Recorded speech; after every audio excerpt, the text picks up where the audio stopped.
Assalamualaikum warahmatullahi wabarakatuh. Sebelumnya perkenalkan, nama saya Nadian Rahma Putri dengan NIM 3333240132 dari kelompok 26 penelitian operasional 1. Di sini saya akan mengerjakan soal yang telah diberikan Abang Tete Asisten Laboratorium mengenai metode Big M. Oke, baik. Jadi saya akan membacakan soalnya terlebih dahulu. Nah, jadi ada sebuah toko yang bergerak di bidang konveksi dan memproduksi 4 jenis seragam sekolah. Ada seragam SMA perempuan, SMA laki-laki, SMP perempuan, dan juga SMP laki-laki. Nah, tapi ada keterbatasan sumber daya nih, di mana yang pertama, persediaan bahan kain untuk 2 seragam SMA perempuan dan 2 seragam SMA laki-laki, serta 2 seragam SMP perempuan dan 2 seragam SMP laki-laki hanya di angka 122,5 unit. Kemudian untuk kapasitas waktu kerja mesin jahitnya itu hanya 290 jam untuk satu seragam SMA perempuan selama 1 jam, SMA laki-laki selama 7 jam, SMP perempuan selama 1 jam, dan juga SMP laki-laki selama 6 jam. Kemudian terdapat 2 kontrak dari perusahaan. Nah, kontrak pertama itu mewajibkan 1 unit seragam SMA perempuan dihitung dengan 8 satuan beban kerja dan seragam SMA laki-laki dengan 6 satuan beban kerja. Dengan total setara 240 satuan beban kerja. Kemudian kontrak kedua itu mewajibkan 1 unit seragam SMP perempuan dihitung 8 satuan beban kerja dan seragam SMP laki-laki dihitung 6 satuan beban kerja dengan total setara 240 beban kerja. Kemudian ada total produksi seragam SMA perempuan dan laki-laki di angka 35 unit.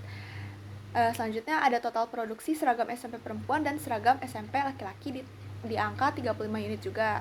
Nah, di sini ada tabel keuntungan per unit, di mana di sini menunjukkan seragam SMA perempuan itu keuntungannya sebanyak 90.000, SMA laki-laki 90.000 juga, SMP perempuan 70.000, dan juga SMP laki-laki sebanyak 70.000.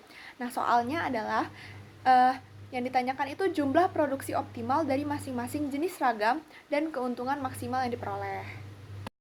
Oke, baik. Jadi, software pertama yang saya gunakan itu saya menggunakan Excel. Nah, dari soal yang tadi sudah dibacakan, kita akan membuat modul matematikanya terlebih dahulu di bentuk umum ini. Nah, karena di situ di soal keterangannya itu kita mencari solusi optimal ataupun keuntungan maksimal ya. Jadi di sini tulisnya maksimasi. Terus untuk di sini itu dia menunjukkan keterangan keuntungan dari seragam SMA perempuan, SMA laki-laki, SMP perempuan, dan SMP laki-laki. Nah, di sini saya bagi 10.000 agar angkanya tuh tidak terlalu panjang. Kemudian di fungsi kendalanya, jadi fungsi kendala yang pertama itu dia menunjukkan persediaan bahan kain. Di fungsi kendala yang kedua itu dia menunjukkan kapasitas waktu kerja mesin jahit. Terus ini menunjukkan kontrak pertama dari perusahaan, ini kontrak kedua dari perusahaan. Terus ini menunjukkan total produksi seragam SMA perempuan dan laki-laki. Ini menunjukkan total produksi seragam SMP perempuan dan laki-laki. Terus di sini ada fungsi non negatifnya. Nah, setelah kita membuat bentuk umumnya, kemudian kita akan membuat bentuk bakunya. Cara membuat bentuk bakunya itu pertama kita copy paste aja bentuk umum ini ke bentuk baku kayak gini. Nah, setelah kita copy paste, kita akan menambahkan variabel buatan. Kebetulan di sini udah saya tambahin variabel buatannya, jadi saya akan jelaskan aja. Jadi cara menambahkan variabel buatannya, kita fokus ke fungsi kendalanya dulu nih. Misalnya di fungsi kendala yang pertama, di sini kan di bentuk umumnya dia menunjukkan tanda kurang dari sama dengan. Berarti kalau misalnya kurang dari sama dengan itu ditambahkan variabel slack. Jadi ditulisnya plus S1 kayak gini. Di sini ada plus S1. Terus tanda kurang dari sama dengannya berubah jadi sama dengan. Nah, kebetulan fungsi kendala yang kedua itu dia menunjukkan kurang dari sama dengan juga. Berarti dia memakai sama dengan di sini. Terus untuk yang ketiga sampai yang keenam itu kan dia tandanya sama dengan ya. Kalau misalnya sama dengan, itu dia menggunakan variabel artificial. Jadi plus A1, plus A2 dan seterusnya kayak gini. Plus A1, plus A2, plus A3, plus A4. Nah, di sini dia sama aja, dia X1, X2, X3, X4, tapi dia ditambahkan variabel buatannya kayak S1, S2, A1, A2, A3, A4 sama dengan 0. Nah, kalau misalnya kita udah di fungsi kendalanya ini udah ditambahkan variabel buatan, kemudian kita akan menambahkan variabel buatannya ke fungsi tujuannya di Zmax-nya. Nah, tapi di sini kita fokus ke variabel slack dulu. Untuk variabel slack itu kan di fungsi tujuan itu sebenarnya nggak ada ya variabel slack. Jadi di sini kita tetap tulis variabelnya, tapi koefisiennya kita nolkan. Jadi 0,1 plus 0S2. Nah, untuk artificialnya, variabel artificialnya kayak A1, A2, A3, A4 itu kita koefisiennya bukan menggunakan 0, tapi kita menggunakan M, karena ini metode Big M, kita menggunakan M. Nah, tapi kenapa ini minus? Padahal di sininya plus kan, dia fungsi kendalanya. Nah, minus ini itu kita pakai gara-gara kita ini menunjukkan maksimasi. Kalau maksimasi kita menggunakan minus M, tapi kalau misalnya minimasi kita menggunakan plus M. Jadi ini udah benar ya bentuk bakunya. Nah, langsung aja kita ke tabel simplex awal. Nah, untuk di tabel simplex awal itu di sini kan ada CBI, ada BV, ada CC. Jadi BV ini menunjukkan basic variable. Jadi variabel dari X1, X2, X3, X4 untuk di kolomnya itu ditulis semua. Sedangkan untuk maksud saya untuk di barisnya ditulis semua. Sedangkan untuk di kolomnya ke bawah ini, kolom basic variable, itu kita cukup menuliskan variabel buatan aja. Jadi untuk yang X1 sampai X4 itu nggak usah kita tulis. Kayak gini.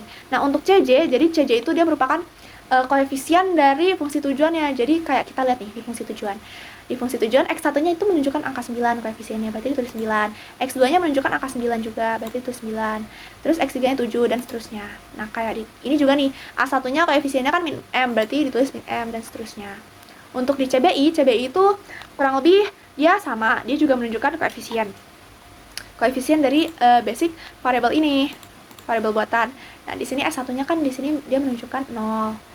S2-nya ini kan 0. Nah, ini juga 0. Sama ya, kayak gitu. Nah, kalau misalnya udah, kita langsung aja cari nilai. Kita cari baris kunci sama kolom kuncinya. Tapi sebelum kita cari baris kunci dan kolom kunci, kita harus mensubstitusi nilai dari bentuk baku ini ke dalam tabel. Ini saya tulis dulu ya. Ini udah saya tulis termasuk ke solusinya. Jadi misalnya nih di baris S1, kan X1-nya dia menunjukkan angka 2. Ini benar ya, angka 2. Terus X2-nya menunjukkan angka 2 juga. X3-nya menunjukkan angka 1,5, benar. X4-nya menunjukkan angka 1,5 juga. S1-nya 1, S2-nya 0 dan seterusnya. Solusinya juga sama, ini menunjukkan angka 122,5, ini juga 122,5. Nah, udah nih. Kalau misalnya udah terisi semua, selanjutnya kita akan menentukan nilai ZC. Nilai ZC ini. Nah, jadi nilai ZC itu dia merupakan Z-row value. Nah, Z-row value itu dia merupakan hasil perhitungan kombinasi basic variable. Jadi, di sini misalnya, di kolom X1, dia kan menunjukkan angka 2. Nah, 2 ini dia dikalikan dengan 0. Terus ditambah 1 dikali 0, ditambah 8 dikali min M, tambah 0 kali min M, tambah 1 kali min M, tambah 0 kali min M. Nah, kalau misalnya di jumlah, itu kan dia totalnya di angka min 9M. Nah, untuk seterusnya juga sama di kolom X2 nih. Dia menunjukkan angka 2 dikali 0 berarti ditambah 7 dikali 0 ditambah 6 kali min M dan seterusnya. Oke, jadi di sini saya sudah menghitung nilai semua ZC-nya. Nah, kalau misalnya kita udah menghitung nilai ZC-nya, kemudian kita akan mencari ZC min CJ-nya. Jadi nilai ZC ini, nilai ZC ini kita kurangi dengan nilai CJ-nya. Misalnya nih, min 9M dikurang 9. Berarti dia menunjukkan angka min 9M dikurangi 9. Terus kemudian yang kedua itu ZJ-nya kan min 7M, berarti dikurangi 9. Maka min 7M dikurangi 9. Kayak gitu seterusnya. Oke, jadi di sini saya sudah menghitung nilai ZJ min CJ-nya semuanya. Kemudian kita akan mencari nilai kolom kuncinya. Cara nyari nilai kolom kuncinya itu kita cari nilai negatif terbesar. Karena ini kasusnya maksimasi, maka kita pakainya nilai negatif terbesar. Di sini jadi koefisien M itu dia itu kan menunjukkan positif terbesar. Nah, kita asumsikan aja 1000 nih. Berarti otomatis nilai yang mempunyai M ini dia nilainya terbesar dong. Nah, jadi kita nyari nilai negatif M yang terbesar. Nah, di sini kan ada angka 9, berarti dia nilai negatif terbesarnya itu ada di angka min 9M. Nah, kemudian kita lihat nih buntutnya. Ada di min 9, ini ada di min 7. Karena ini lebih negatif, berarti ini merupakan kolom kunci. Ini merupakan kolom kunci dan langsung aja kita tandain. Nah, setelah kita nyari kolom kunci, kita akan cari baris kunci. Cara nyari baris kuncinya adalah kita harus mencari indeksnya dulu. Cara nyari indeks itu solusinya, nilai solusinya itu dibagi dengan nilai kolom kuncinya. Kayak gini. Nah, terus ini juga sama, nilai solusinya dibagi dengan nilai kolom kunci. Langsung aja kita drag ke bawah. Nah, kalau misalnya ini dia berarti gak ada hasilnya, maka bisa kita strip aja. Terus di sini cara mencari nilai indeksnya itu, cara mencari nilai baris kuncinya itu adalah nilai positif terkecil selain 0. Di sini positif terkecilnya adalah 30. Berarti di sini merupakan baris kunci. Baris kuncinya ada di baris A1. Nah, di sini kita langsung aja kita menemukan nilai elemen kuncinya. Jadi nilai elemen kuncinya itu perpotongan antara kolom kunci dan baris kunci di sini. Nah, kalau misalnya udah, kita lanjut ke iterasi selanjutnya. Kenapa kita lanjut ke iterasi selanjutnya? Itu karena dia di sini di ZJ min CJ-nya itu masih negatif. karena ini kasusnya maksimasi ya, berarti kita harus usaha gimana nilai ZJ min CJ-nya ini positif. Terus juga nilai di koefisien CBI-nya itu dia udah nggak menunjukkan angka M lagi, dia udah berisi angka gitu. Nah ya udah, cara kita lanjut ke iterasi selanjutnya itu pertama-tama kita harus mengubah, ini kan kolom kuncinya X1, baris kuncinya A1. Nah, berarti kolom kunci X1 ini kita masukkan ke tempatnya si A1. Nah, jadi di sini ditulisnya X1 bukan A1. Karena di sini X1 berarti koefisiennya dia mengikuti koefisien X1 yaitu 9. Nah, selanjutnya kita mencari nilai X1-nya. Cara nyarinya adalah ini, nilai lama dari A1 itu tinggal kita bagi dengan nilai elemen kunci. Kebetulan di sini sama. Langsung aja kita kunci pakai F4. Enter. Untuk selanjutnya juga sama, nilai lamanya. Nilai lama dari A1 itu dibagi dengan elemen kunci. Nah, terus tinggal kita drag aja sampai ke solusi. Kayak gini.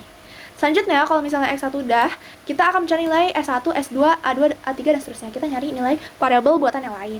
Caranya itu adalah, kita pakai data lama, dikurang, nilai dari kolom kuncinya, kebetulan ini 2 ini merupakan kolom kunci ya, dikali dengan nilai baris kuncinya. Di sini kan baris kuncinya ada di angka 8. Dibagi dengan elemen kuncinya. Langsung aja kita kunci pakai F4. Sorry. Nah, kayak gini. Nah, untuk seterusnya juga sama. Nilai lama dikurang dengan nilai pada kolom kunci. Nilai pada kolom kunci dikali dengan nilai baris kuncinya dibagi dengan elemen kunci.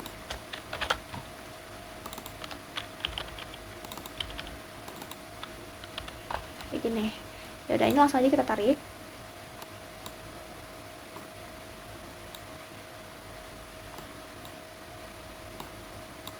Di sini saya udah menghitung semuanya, udah dapat angkanya. Lalu kita akan mencari nilai ZC-nya. Konsepnya sama kayak sebelumnya, yaitu kayak 0 kali 0 ditambah 0 kali 0 ditambah 1 kali 9 dan seterusnya. Bentar, saya cari terlebih dahulu. Nah, di sini udah saya hitung. Kemudian sama kita nyari nilai ZC min CJ-nya. Jadi di sini kan ZC-nya 9, berarti dikurang 9, hasilnya 0. Terus di sini 6,75 min 0,25 M dikurangi 9. Nah, di sini udah saya hitung. Kemudian kita nyari kolom kuncinya. Sama, kolom kuncinya itu merupakan nilai negatif terbesar di ZC min CJ. Di sini nilai negatif terbesar itu dia ada di kolom X3. Nah, di sini kita tandain. Kemudian kita mencari nilai indeksnya dengan membagi solusi dan nilai kolom kuncinya.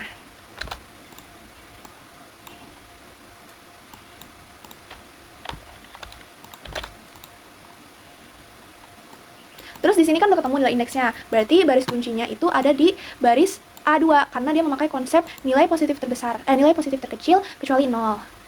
Di sini ditandain dan di sini ketemu deh nilai elemen kuncinya ada di angka 8. Nah, kayak gitu. Sama seperti sebelumnya, kita lanjut ke iterasi selanjutnya karena di sini dia masih banyak yang negatif di ZC min CJ-nya. Nah, di sini kan kolom kuncinya X3 berarti di sini dia menunjukkan X3. X3-nya dia menempati barisan A2 di sini. Nah, cara nyari X3-nya itu dia nilai lama dari A2-nya dibagi elemen kunci. Gitu. Nah, ini juga menyesuaikan ya, koefisien dari X3-nya itu kan 7. Berarti ini 7. Terus nilai S1-nya sama konsepnya, dikurang dengan kolom kuncinya, nilai kolom kunci dikali dengan nilai baris kuncinya dibagi dengan elemen kunci. Berlaku buat yang lain juga ya. Nah, lalu kita mencari nilai ZC-nya juga. Setelah itu kita cari nilai ZC min CC-nya. Selanjutnya kita mencari nilai nilai kolom kuncinya. Jadi kan di sini ZC min CC-nya udah diketahui ya. Nah, berarti kita cari kolom kuncinya dengan mencari nilai negatif terbesar. Jadi nilai negatif terbesarnya yang ini. Langsung aja kita tandain, terus kita cari nilai indeksnya untuk menentukan baris kunci.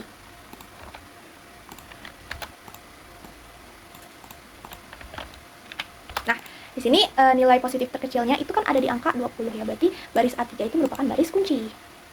Dengan 0,25-nya sebagai elemen kunci karena dia kepotongan antara baris kunci dan kolom kunci. Nah, karena di sini ZC min CJ-nya masih ada yang minus kayak ini nih, ini minus, berarti dia masih lanjut ke iterasi selanjutnya. Karena di sini juga masih ada M kan di CBI-nya. Oke, sama seperti tadi kolom kuncinya itu dia jadi masuk ke basic variable di sini. Jadi X2-nya menepati tempat A3. Jadi di sini jadi X2. Untuk koefisien dari masing-masing basic variabelnya itu menyesuaikan ya, guys.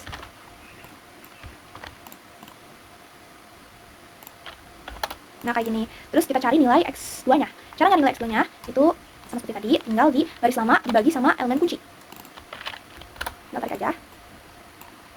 Nah, kayak gini. Oke, jadi karena nilai X2-nya dicari, kita akan mencari nilai selain X2 ini. Nah, caranya itu sama seperti sebelumnya, data lama dikurangi dengan nilai kolom kuncinya, dikali dengan nilai baris kuncinya, kemudian dibagi dengan elemen kuncinya. Nah, tinggal di tarik aja. Tarik. Nah, kayak gini. Lalu kita cari nilai ZC-nya. Cara nyari nilai ZC-nya itu sama seperti tadi, konsepnya 0 kali 0 ditambah 0 kali 0 ditambah 1 kali 9 dan seterusnya. Ini di sini udah ketemu nilai ZC-nya, udah saya hitung. Nah, kalau misalnya udah hitung nilai ZC-nya, kita bakal nyari nilai ZC min ZC, yaitu 9 dikurangi 9, 9 dikurangi 9, 7 dikurangi 7 dan seterusnya.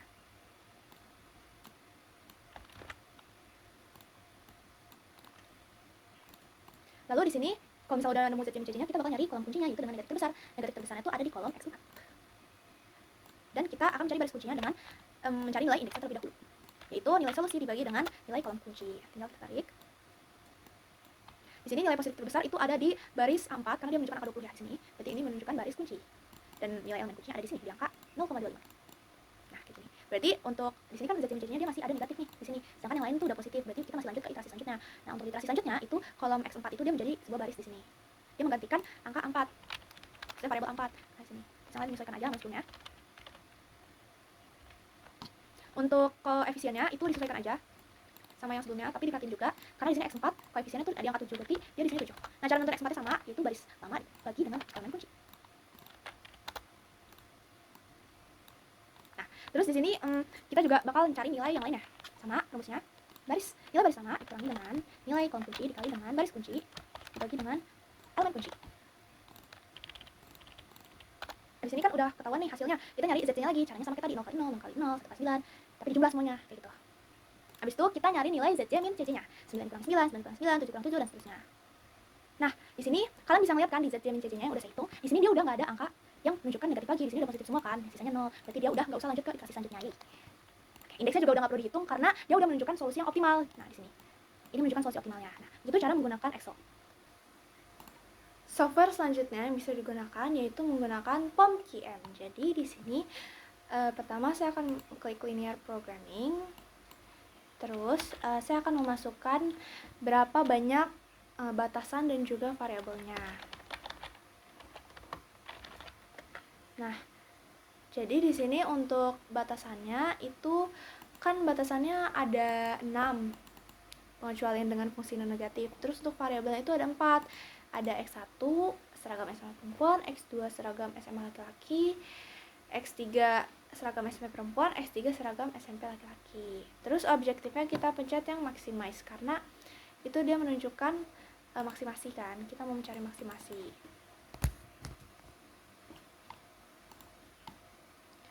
Nah, nanti kayak gini, lalu langsung kita isi aja nilai-nilainya di sini. Oke, jadi di sini udah saya tulis semuanya. Jadi X1-nya menunjukkan seragam SMA perempuan, X2-nya seragam SMA laki-laki, X3 SMP perempuan, X4-nya SMP laki-laki. Terus di sini tandanya juga udah saya sesuaikan. Ini kurang lebih sama dengan, kurang lebih sama dengan, ini sama dengan, sama dengan, sama dengan, sama dengan. Terus untuk solusi RHS-nya juga udah saya tulis dengan benar sesuai dengan modul matematikanya.